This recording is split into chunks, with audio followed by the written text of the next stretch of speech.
uninterrupted power sources to try and keep things going whenever a generator goes down or whatever. Aircraft and armored vehicles, we have one battery we call the tank battery. Armisafe, the official name, but it's in almost all the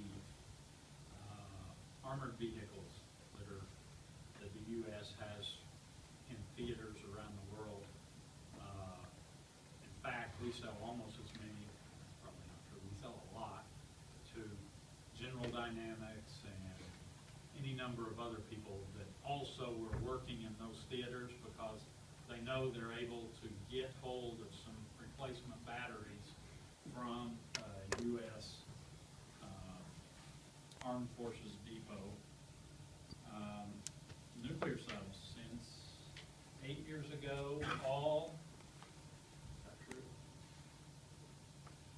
We started making them for nuclear subs 8 years ago, and about 5 years ago, ours were performing enough better than the competition that they quit buying from the competition. So for the past 5 years, every nuclear sub that's been powered or repowered has our batteries in it.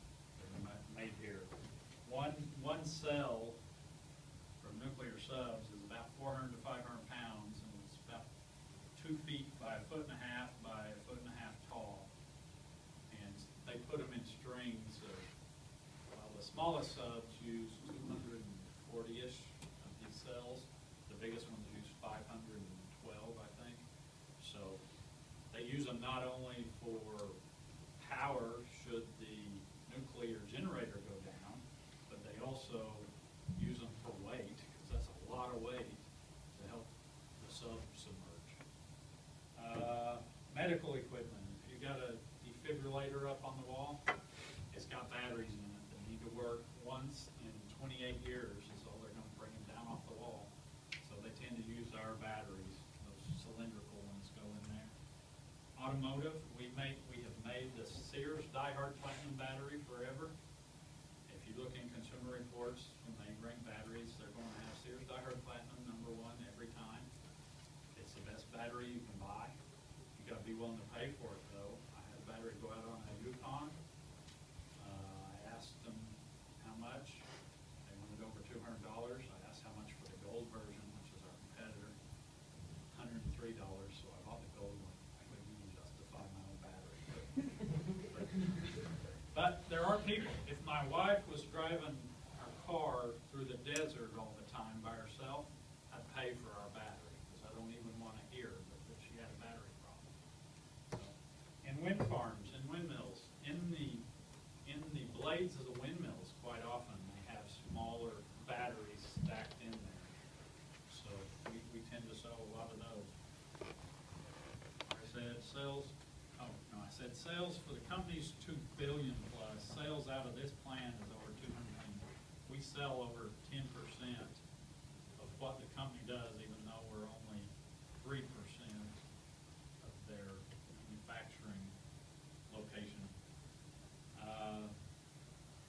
Largest customers, like I said, Armed Forces mostly, AT&T, Sears, nuclear submarines, Interstate. A couple of 3 years ago now, we started making battery, the top end for Interstate only. If you go into an Interstate battery store, they'll have 10 different levels of battery you can buy, and all the lower ones are built by, interesting, Interstate's owned 51% by Johnson Controls, which is sort of a competitor of ours.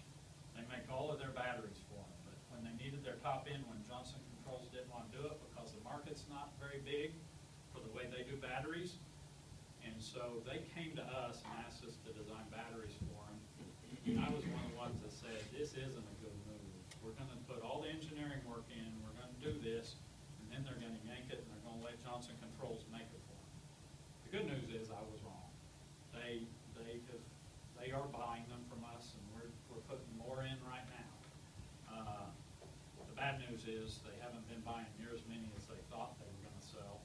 So it's going to take longer to pay back for them and us for what we're doing. But it's another place that average consumer can go out and get our battery. One shot